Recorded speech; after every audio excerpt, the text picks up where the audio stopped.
If you've ever wanted to turn heartbreak into content, don't. Hi, I'm Mara Quinn, 27, chaotic YouTuber, caffeine-based lifeform, and the accidental reason the supernatural world had a PR crisis. I thought I was just filming my cheating boyfriend for episode 1 of my series, Flag Diaries. Instead, I caught him mid-shift, teeth, fur, claws, and uploaded proof that werewolves exist. Within 12 hours, my video had 3.2 million views, 2 takedown notices, and a cryptic DM that said only, "Delete it. Before the moon rises." Spoiler, I didn't. So if you believe in fate, claws, and catastrophically bad life choices, hit subscribe. Because apparently surviving your boyfriend's betrayal is easy. Surviving his species? That's the real challenge. Cue me, hyperventilating into a ring light. Note to self, I whisper in the clip that went viral. Next time, vet your content. Or your boyfriend. Chapter 1. Content Warning Clause. 3 months before all hell broke loose, I thought I had my life figured out. Kind of, mostly. Okay, not really. I was a mid-tier YouTuber making chaotic lifestyle videos in a tiny apartment that smelled like takeout and ambition. My fans loved my realness, which is code for disaster energy with decent lighting. Then there was Evan, the boyfriend, 6'2", fitness-obsessed, emotionally unavailable. A walking red flag wrapped in flannel and good cologne. I convinced myself that if I filmed enough cute couple vlogs, maybe I could edit the disappointment out. That illusion shattered the night he came home smelling like perfume that wasn't mine. I remember staring at the lipstick stain on his hoodie like it was a crime scene. Maybe it was. Except I wasn't the victim, not yet. So I did what any emotionally mature adult would do. I plotted revenge content. Okay, internet, I whispered, eyes wide with performative pain. Today's episode is titled Red Flag or Red Paw. We're catching a cheater in 4K. I meant for it to be funny, petty, therapeutic. But when I followed Evan to the Pines Motel, nothing about it felt funny. The parking lot was empty except for his black car and a flickering neon sign that buzzed like a warning. I crept closer, camera in hand, heart pounding so hard the mic probably picked it up. Inside the window, movement. 2 silhouettes, him and a woman. I lifted my phone, zoomed in, ready for the big betrayal reveal. Then I saw it. His shoulders jerked, his spine arched like something alive was crawling beneath his skin. Bones cracked, reshaping. His body twisted in ways that should have killed him. The woman with him dropped to the floor, her scream morphing into a snarl. I remember whispering into the mic, "Okay, so apparently we're skipping straight to the horror genre." I didn't breathe, didn't blink, I just filmed, because that's what I do when I panic. Document, detach, deny. And then he turned toward the window. Our eyes met. His golden feral, not Evan eyes. And for 1 second, the world stopped breathing. Then he lunged. The glass exploded outward. I screamed, tripped, and bolted toward the car. I didn't stop driving until the GPS lost signal, and my camera battery blinked red. When I woke up the next morning, the video had uploaded itself. Autosync, cloud backup, the worst feature ever invented. By noon, it had gone viral. By sunset, my phone was melting down with messages, half calling me a fraud, half calling me a prophet. And right as I was drafting my apology video, someone knocked on my door. A single, heavy knock. Not police, not press. Something older, something deliberate. "Mara Quinn?" The voice was deep, even, commanding. "You've caused quite a mess." I opened the door expecting a lawsuit. What I got was 6 feet of lethal calm. Dark hair, gray eyes like a storm, long coat dusted with rain. Who are you?" I stammered. He stepped forward, voice low enough to vibrate in my bones. "I'm the alpha of the Silver Hollow Pack," he said. "And you, sweetheart, just started a war." He smelled like rain and blood, and something primal that didn't belong in my apartment. "Cool," I said weakly. "So, should I, demonetize that video, or—" His jaw clenched. "You're coming with me." I laughed, because that's what I do when I'm terrified. I get sarcastic. "Yeah, that's not happening. I don't even share Ubers." He moved faster than human, too fast, and the world blurred into black. When it cleared, I was no longer in my apartment. I was in a log cabin surrounded by the scent of pine, smoke, and something alive. "You're safe here," he muttered, bolting the door. "Safe from what?" "From every creature you just exposed." His eyes met mine, and for the first time, I realized he wasn't exaggerating. Somewhere out there, monsters were watching my video, and I'd just made myself the most famous target on the internet. Would you delete the video to save your life, or upload part 2 and risk everything? Tell me what you'd do, because clearly, I chose chaos. Chapter 2. Pack problems and panic attacks. If you've ever woken up in a strange cabin smelling like smoke, pine, and testosterone, you'll understand why my first coherent thought was, wow, my kidnappers really commit to the aesthetic. The wooden ceiling above me creaked like it had secrets. The sheets were thick, heavy, faintly scented with cedar. My camera lay beside me on the floor, cracked but still blinking red, because of course it was still recording. Then a deep growl rumbled nearby, and I discovered that the weird sound wasn't the pipes. A wolf, a massive, scarred gray wolf, was sitting by the fireplace, its golden eyes fixed on me like I was an unsupervised toddler with matches. "Okay," I whispered, trying not to panic. "Not a dog person." "Totally fine. I've seen Twilight. I know the rules. Don't make eye contact. Don't run. Don't..." The wolf shifted, right there, in front of me, bones, sinew, fur, gone in an instant, replaced by 6 foot+ of muscled irritation. Same eyes, same scars, a towel and a terrible attitude. "You're awake," he said flatly. "Unfortunately," I croaked. "Hey, quick question. When you say alpha, do you mean like corporate hierarchy or kink thing?" His jaw tightened. No smile, no humor, just an aura of, "I could snap your neck, but I'm choosing peace today." He handed me a mug of something steaming. "Drink." "What is it?" "Tea." "Right. Not poisoned tea. Love that for me. I sipped it anyway because anxiety is dehydrating. It was surprisingly good, earthy, floral with a hint of honey. The kind of tea that made you forget you were technically abducted. "You're in Silver Hollow territory," he said, sitting opposite me. His tone was measured, his control surgical. "No one will find you here." "Oh, thank God," I muttered. Being found would be terrible right now. He ignored that. "You exposed our existence to humans. Hunters are already mobilizing hunters?" I repeated. "Like supernatural police?"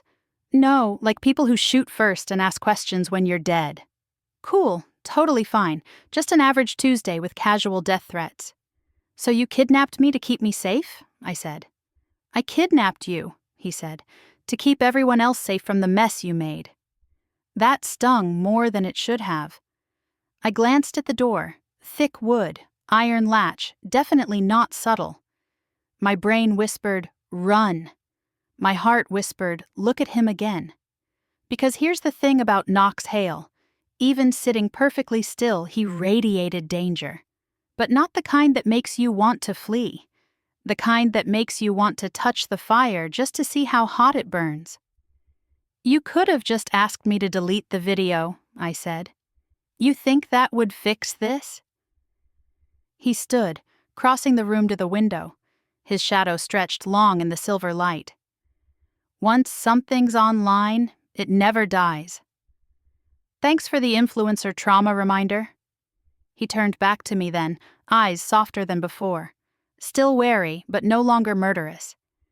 "You didn't know what he was, did you?" "My ex?"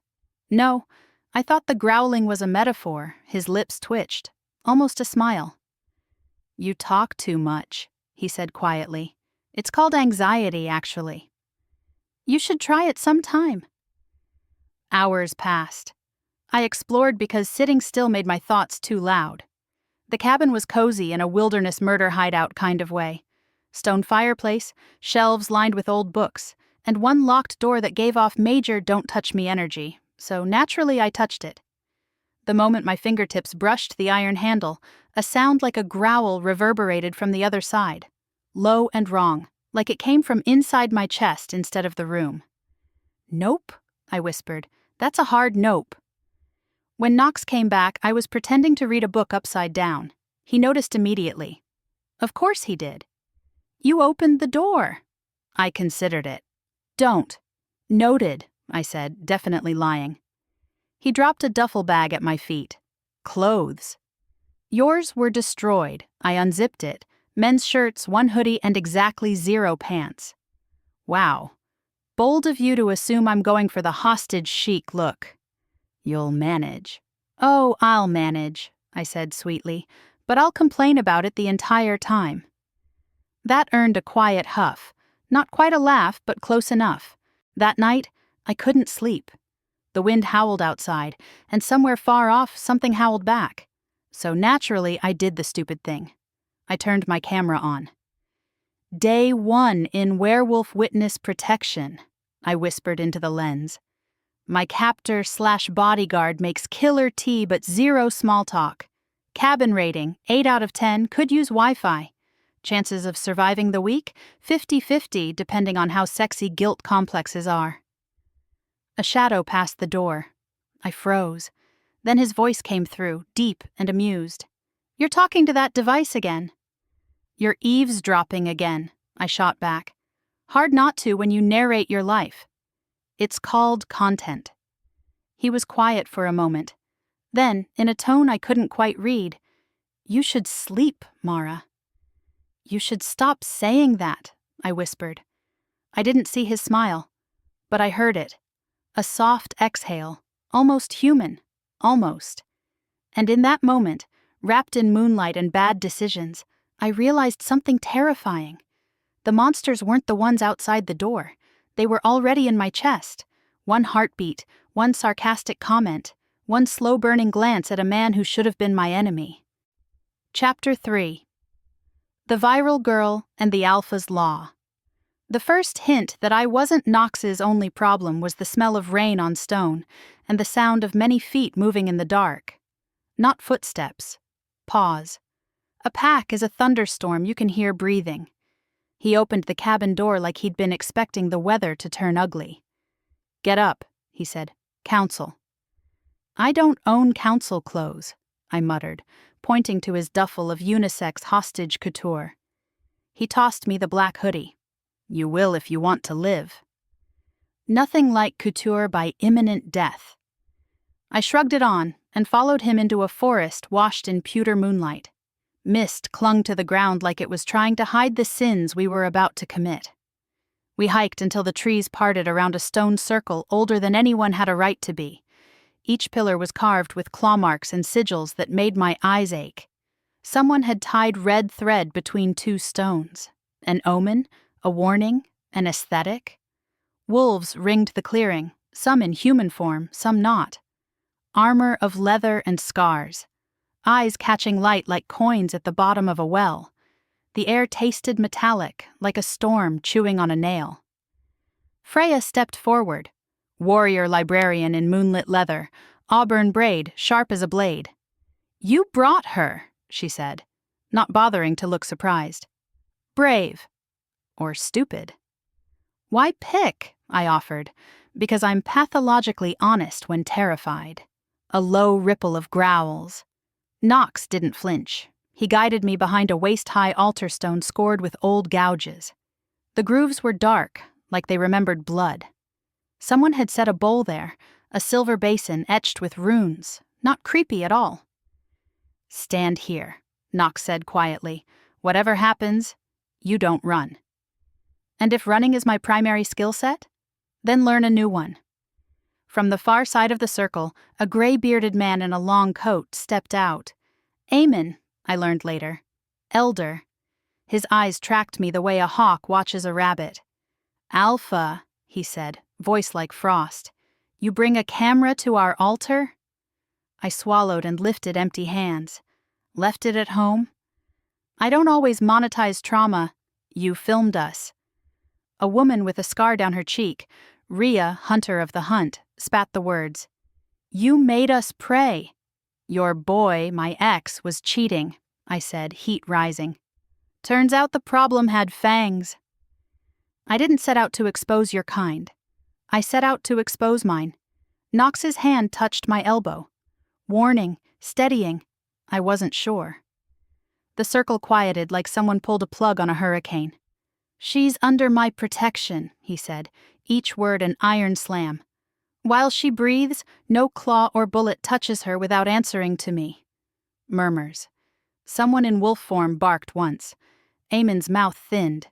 Protection is not claim, he said. Speak plain, Alpha. Knox's jaw ticked. The muscle there should have its own IMDb page. Until the threat passes, he said, I claim her under Alpha's law. The words landed like a blade driven into oak. Shock, outrage, the electricity of gossip. A dozen eyes on me, a dozen more measuring him. The law, capital L, you could hear it, meant something bigger than the word itself. Just to clarify, I said, because I have a death wish, is this like a PR arrangement or an arrangement? Freya didn't smile, but her eyes betrayed a glint of amusement. Eamon did not. Claim binds scent and shelter, he said. It makes her your weakness. He already has those, I muttered. Knox didn't look at me, but I felt the ghost of a laugh where his breath touched the air. Rhea stepped closer, gaze sharp enough to shave me. She set a scroll tube, old leather, black as night, on the altar, and unrolled what looked like a decree written in brown that wasn't ink. The hunters circulate your face on their channels, girl, she said. Bounties in dollars and silver. They have a time stamp and a radius. 30 hours on the parchment, a sketch of me, wide-eyed, mouth open, mid-scream from the motel window, stared back. Under it, eliminate source. My stomach did a swan dive through my shoes. So, that seems bad, I said, because who needs serotonin? Eamon lifted the silver basin, sloshing what looked like water but smelled like cold moonlight. If she kneels and swears, he said, we blind her memory and send her back. Clean. You can wipe memories? I whispered. Knox's voice was a blade. No. Eamon's gaze cut to him. Then accept the cost. Claim her fully in blood and oath or set her out for wolves and men alike. My heart tried to exit stage left. Knox's fingers tightened once on the altar stone. Mine, if the stone could be believed. You can't just, I started. Mara, Knox said, soft enough to bruise. Don't. I looked at the basin, at the decree with my stolen face, at the pack that wanted a solution more than they wanted the truth. I looked at him. You dragged me into your storm, I said, my voice coming out steady in a way that felt borrowed. I'm not going to drown quietly. Freya's chin tipped. Respect? Warning? Both. Eamon set the basin down with a finality that made the earth shiver. Decision, Alpha. Time folded. Somewhere, an owl called like a courtroom gavel. Knox stepped around the altar and faced them all, broad shoulders and the kind of gravity that makes planets comply. She is under my protection, he repeated. Then, deliberate, lethal, added, and under my bond until moon's turn. Gasps, growls, a low cry of mate from the back that made my skin do static things. Wait, mate? I choked. That's a strong word. We just met via kidnapping. He said bond, not mate, Freya cut in, voice cool as the basin. The law lets him shelter you without marriage by moon. Great, I said. Thrilled we're not getting celestial married at a rock altar. Eamon's glare could wilt fir trees. You break precedent. Knox's eyes went silver bright. I am precedent. The air changed. Not metaphorical, pressure, like the moon leaned closer to hear better. A few wolves lowered their heads without thinking. Alphas don't shout. They bend. Eamon's mouth flattened. Then bind it properly. Freya stepped to the altar, sliced her palm with a silver-edged blade, and let a single drop darken the basin. The scent lifted, Iron, old vows. She held the knife out to Knox. He didn't take it. He took my hand. "You'll feel it," he said, barely sound. "You can stop me." Say the word I should have. I could have. But the hunter's decree crackled in the wind, and the pack's fear tasted like pennies on my tongue, and his thumb brushed my pulse like it was something worth guarding. "Do it," I said. "I'm done letting fear make my edits." He cut his palm, then, careful, watching me the way you watch a fuse. You and me, palms pressed. Warmth, a prickle, the sensation of stepping into cold water and realizing it remembers your name. Freya spoke in words that weren't English, or maybe they were older than language. The stone circle hummed. The basin's surface flashed once, silver, then still. The bond didn't explode. It settled, like a weight distributed evenly. A thread plucked tight between us, thrumming under my skin. Not ownership, orientation. Like the world added a compass rose that only pointed one direction. Rhea hissed. Eamon lifted his chin. The pack breathed out as one organism. A howl cut the night, short, sharp, not celebration, alarm. Freya's head snapped toward the west ridge. "Scouts!" An adolescent wolf stumbled from the tree line, half-shifted, blood on his shoulder. "Lasers! Red sights! Metal stink!" he gasped, voice mangled by teeth. "They're here!" Hunters. My face on their phones, my name in their scopes. Knox's body went from man to weapon in a blink. "Circle up," he barked. "Freya, west with me. Eamon, shield the young." He turned to me last. Always last, like I was the thing he checked twice before leaving the house. "Back to the cabin," he said. "I can help," I said. "Use the terrain." Jam their comms. Fake signals. I know how they think online. His eyes caught mine, storm on stone. "Trust me, don't die. I would burn this forest for you and hate myself after." All of that in the second before duty pulled him away. "Stay behind me," he said. "And if I fall?" "You won't," I cut in, because the alternative felt like swallowing glass. "But if you do, I'll lie about it on the internet." That almost smile. Then he was motion, command, teeth. Freya pressed something into my palm, a small brass charm etched with the same sigils as the stones. It hummed against my skin. "If you're cornered, snap it," she said. "It calls me." Only me. "You have a magical pager," I said. "That's weirdly adorable." Her mouth twitched. "Don't make me regret liking you." We ran. The forest lit with red pricks, hunter's sights sewing the trees with moving stars. Silver flashed, a crack sang through the night, and a trunk near my head exploded in splinters. "Down!" Knox snarled, yanking me behind a fallen log as bark rained like confetti from an angry god. My ears rang, my brain clicked. I pulled my cracked phone, hello, old nemesis, toggled to airplane, then to a spoofing app I kept for stalking exes, don't judge, broadcast a decoy hotspot ID, USFS Drone 12. Hunters love toys. I fed them false breadcrumbs downhill. "Two flanking left," I hissed, tasting their metallic stink. "They think the signal's moving." Knox glanced at me, surprised. "How do you—" Because I was them. Human, curious, armed with Wi-Fi. He nodded once, then moved like the word wolf was a verb. We hit the river cut. Freya's whistle split the dark. 3 wolves peeled right, ghost shadows. Another shot sparked off a stone. I smelled silver again and the iron tang of blood that wasn't mine, wasn't his, yet. We burst into the smaller clearing by the cabin, the one that always looked like a throat. A hunter stepped out from the trees, mask black, rifle up, laser burning a red bead into my chest. He saw me, not the pack, not the alpha me. And his finger twitched. I didn't think. I lifted the cracked camera and hit record. "Live," I said, loud enough for the trees to hear. "Thousands watching. You shoot. I stream your face to every screen from here to the city." Bold-faced lie. The forest doesn't need to know the difference. The hunter faltered. His rifle wavered. My hand wobbled exactly not at all. "Thank you, terror." Knox stayed very, very still beside me, hate and calculation in one steady breath. "You don't want this," I said, voice low. "You want a story where you're the hero."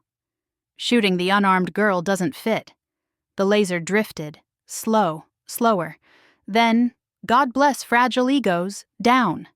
Freya moved like lightning, a twist, a snap, a soft oof as the man met dirt, and the rifle muttered itself quiet. Silence fell, not peace. Pause. The kind that happens before you check the recording and decide whether you survived. Knox turned to me, eyes not silver now but something warm I hadn't earned and would kill to keep. "You're reckless," he said. "You're welcome," I breathed. He stepped close enough that the bond hummed. The forest smelled like rain wrung from stone. My chest hurt the way old chains do when someone finds the lock. "This isn't over," he said. "I know. They'll come again. So will we." Something like a vow threaded the air between us, a quiet, stubborn one made of cheap tech and old magic. From the ridge, a howl rose. Not panic now, but a signal, clear, for tonight, for now. The pack filtered into the edges of the clearing like a tide going out. Eamon's look promised 1,000 arguments later. Freya touched my arm once, swift, a warrior's benediction. Knox faced the dark where the hunters had vanished. His profile looked carved. Rage he'd filed into responsibility, fear polished into strategy. Then he looked at me, and for the blink of a moonbeam, all of that sharpened into one undeniable truth. We were bound, whether by law or something older that had learned my name. "Back to the cabin," he said softly. "We plan." "We win," I corrected. That almost smile again. "We survive," he said. "Then we win." We walked. The night walked with us. The bond thrummed in my ribs like a quiet drum, setting a pace I hadn't chosen but somehow matched. And somewhere deep in the forest, far from human eyes and closer than breath, something old rolled over in its sleep and decided to wake. Chapter 4. The wolves go viral. If surviving one pack meeting felt like passing a midterm in murder diplomacy, the next morning was my pop quiz from hell. When I opened my eyes, Knox was standing in the doorway like a storm wearing pants, eyes hard, jaw locked, my phone in his hand. "Explain," he said, voice too calm. I blinked. "Morning to you, too." Love the angry statue vibe. He tossed the phone on the table. The cracked screen lit up, displaying the one notification I never wanted to see again. #Mara exposes monsters. 3.2 million views and counting. My stomach bottomed out. I deleted that video." "You did," he said, stepping closer. "But the internet doesn't forget."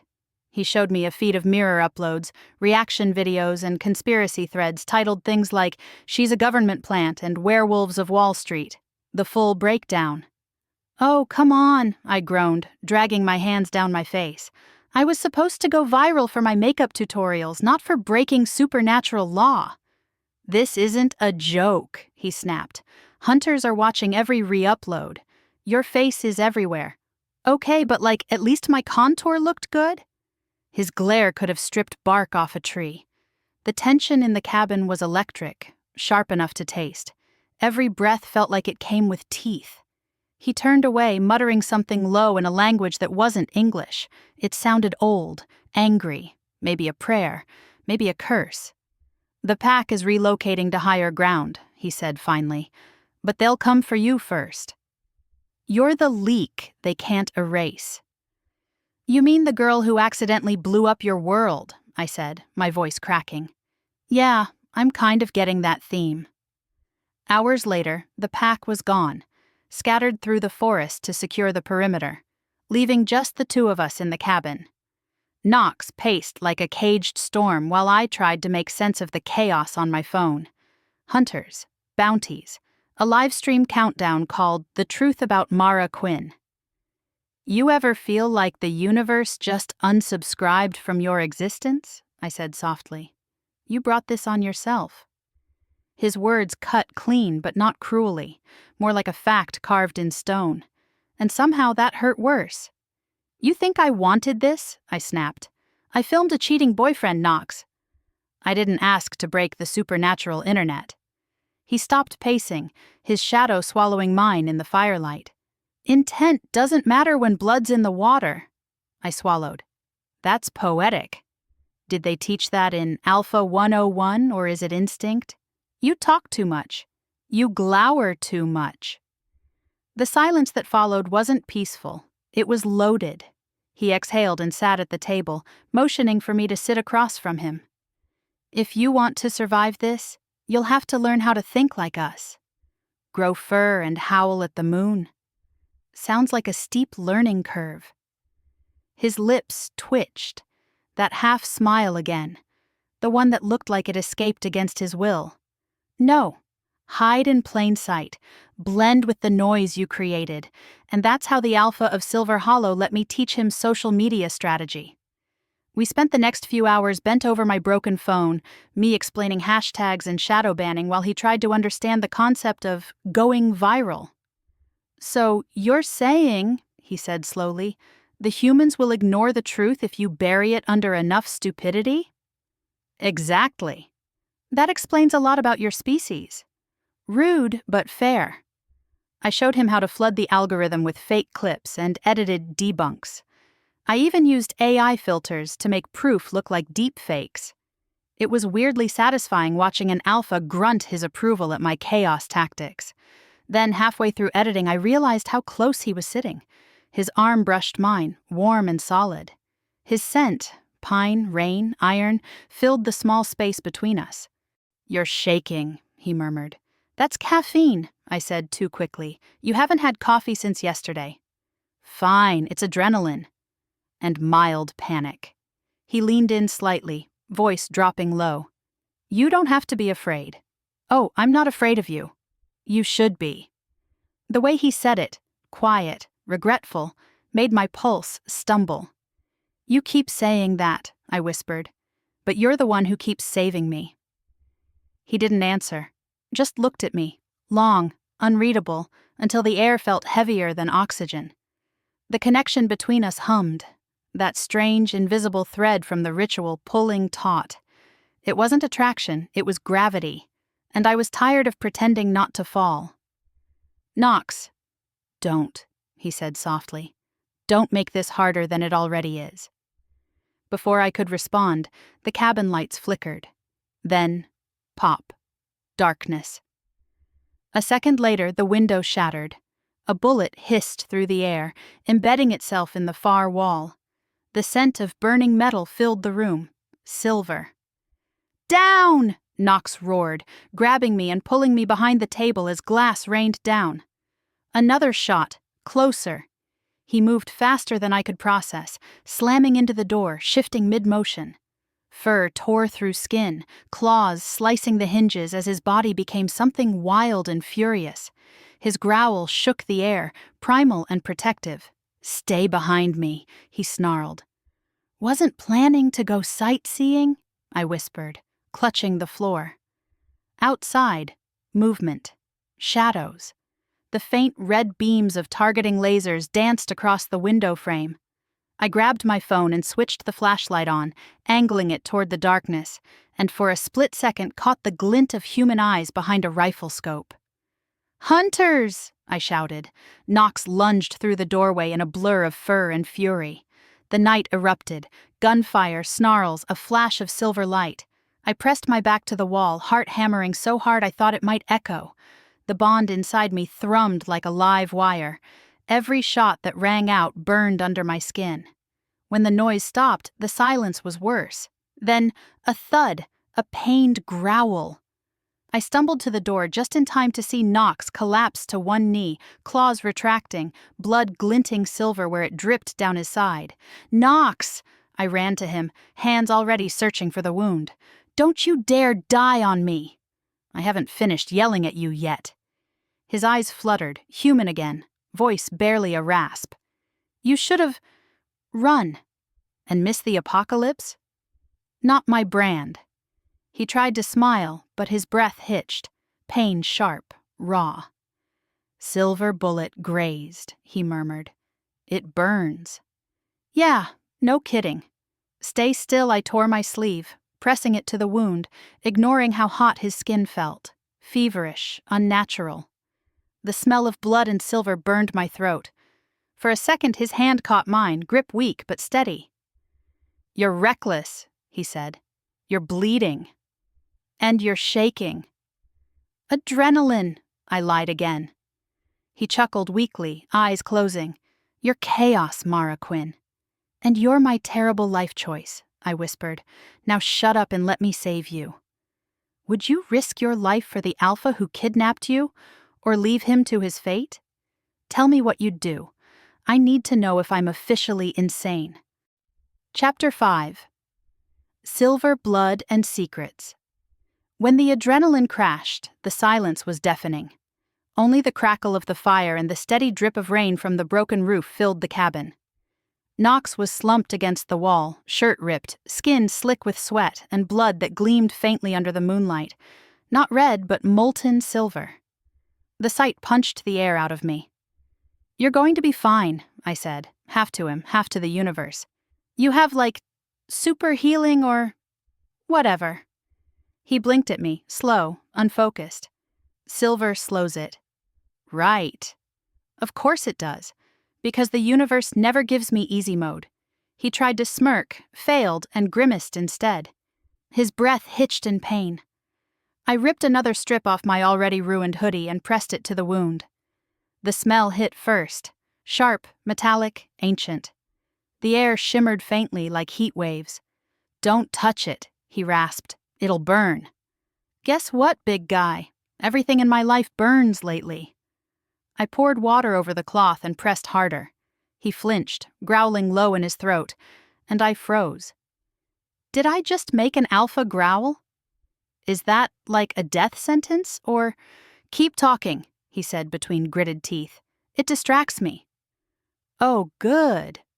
My coping mechanism is finally useful. His skin was searing hot under my hands. Feverish. Beneath it, I could feel the pulse of his heartbeat, heavy and unsteady. I needed to do something, anything, and my brain, wired for chaos, picked the stupidest idea possible. Okay, I saw this in a supernatural forum once, I said. You burn the wound to seal it. His eyes snapped open, glowing faintly gold. If you set me on fire, Mara, I swear. Just a little fire. No. Fine, I muttered, grabbing the small vial of silvery liquid Freya had left behind. Plan B it is. I unstoppered it. The smell was sharp, like metal and honey. Moonlight extract, I read from the tiny handwritten tag. Healing agent. Caution. Burns humans. Mara, too late. I poured it over the wound. The reaction was instant. Steam, heat, a hiss that filled the air. Knox's body arched, his grip snapping around my wrist hard enough to bruise. You're insane, he growled, voice breaking between pain and something else entirely. I prefer innovative under pressure. The wound sizzled, then slowly began to close. The silver seeped out, replaced by new skin, pale, smooth, still warm beneath my palm. When the light faded, he was breathing again, ragged but alive. I exhaled hard, dropping the vial. You're welcome, I muttered. You could have killed yourself, he said, voice rough. Yeah, well, you keep saving me, so I figured it was my turn. He looked at me then. Really looked. Like he was seeing me for the first time, not as a problem or a burden, but as a person. Something shifted in that moment.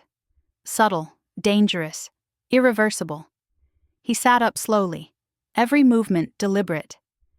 You shouldn't care what happens to me, he said. Too late. The words hung between us, soft but sharp as claws.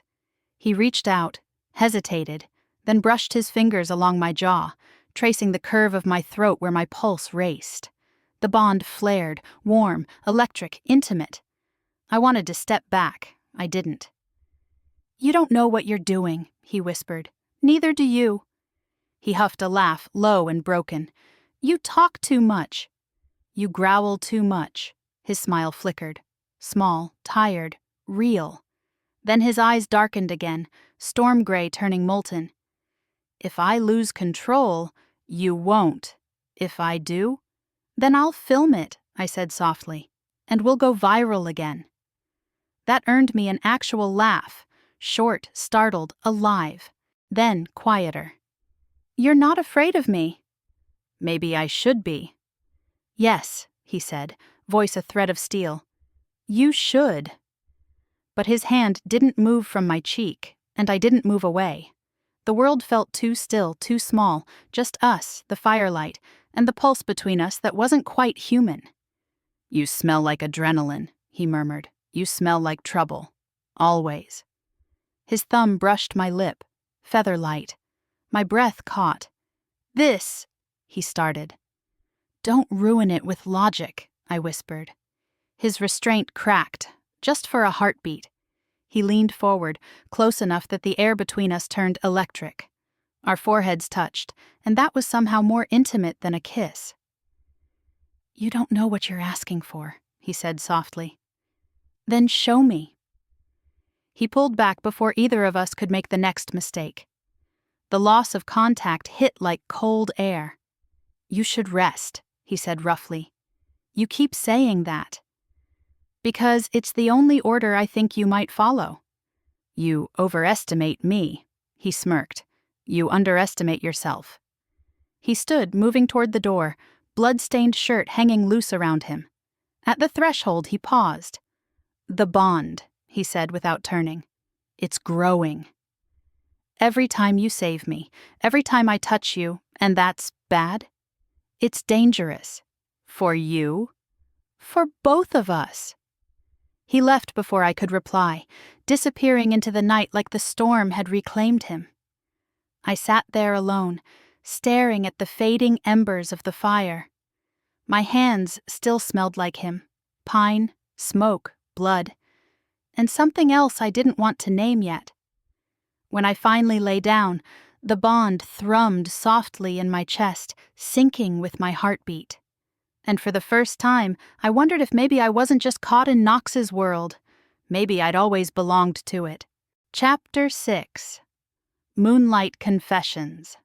The full moon rose like an accusation.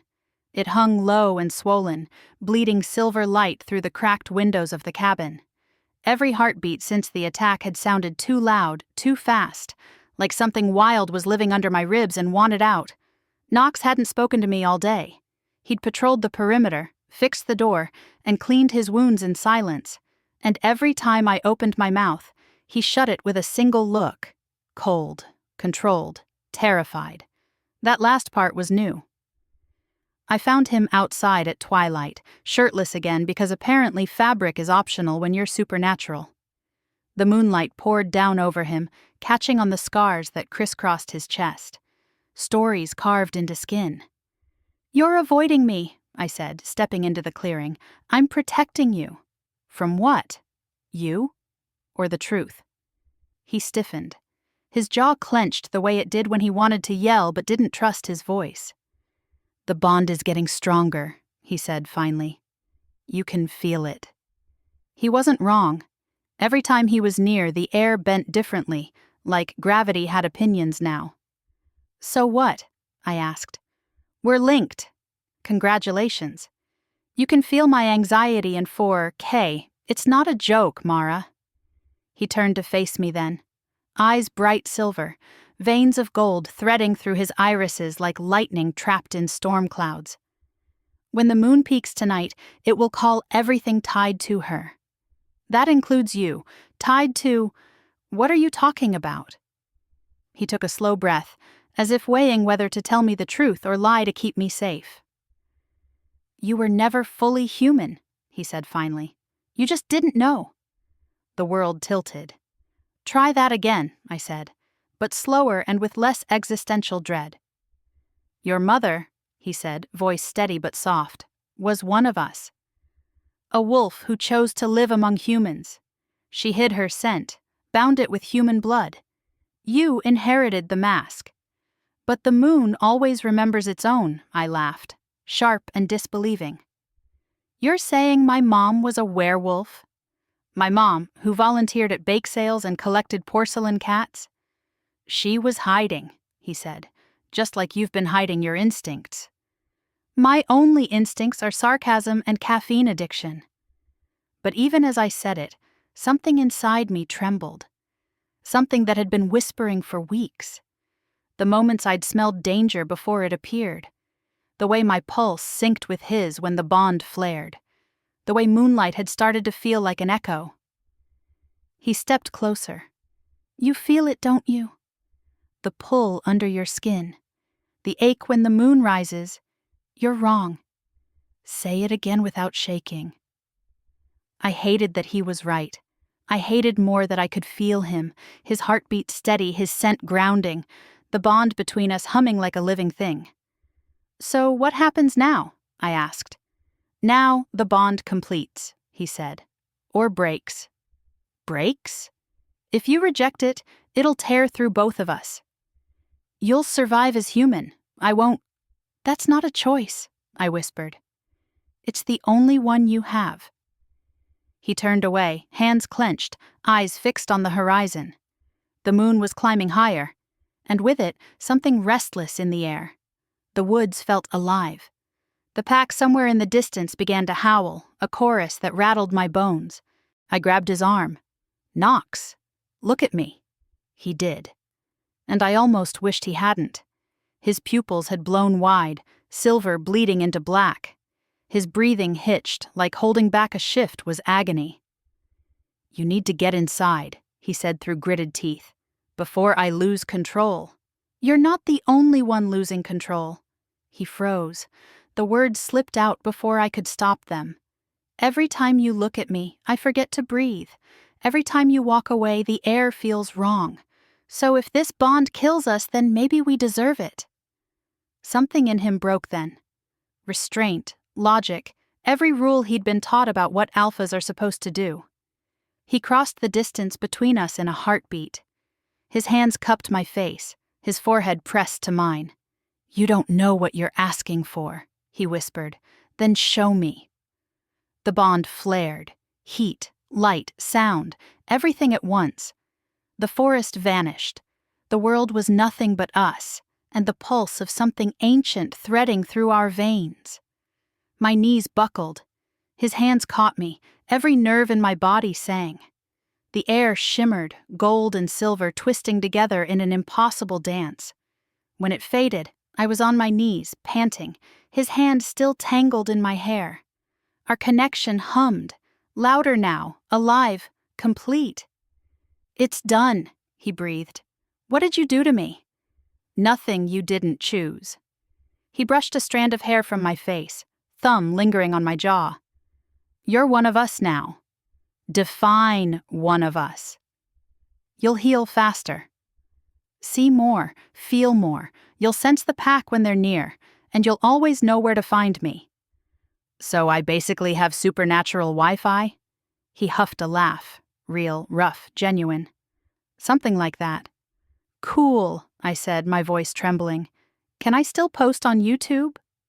His laugh caught, softened into something that sounded dangerously close to fondness. You're impossible. You like that about me. He didn't deny it. The moon climbed higher. The night around us quieted. For the first time, I didn't feel human. I didn't feel prey. I felt right. But deep in the woods, another howl echoed. Not one of theirs. Lower, darker, wrong. Knox's smile vanished. His head snapped toward the trees. What is it? I asked. Not us, he said. Not pack. The air shifted, colder. Something ancient stirred in the distance, drawn by the new bond, by me. He turned back, eyes flashing silver. You've awakened something, he said. Something that was never meant to wake. Well, I said, forcing a shaky grin, I've got great timing. He reached for my hand, his grip firm and sure. Stay close, Mara. Always.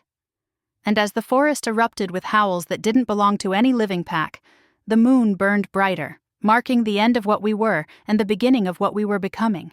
Epilogue. Subscribers, scars, and silver moons.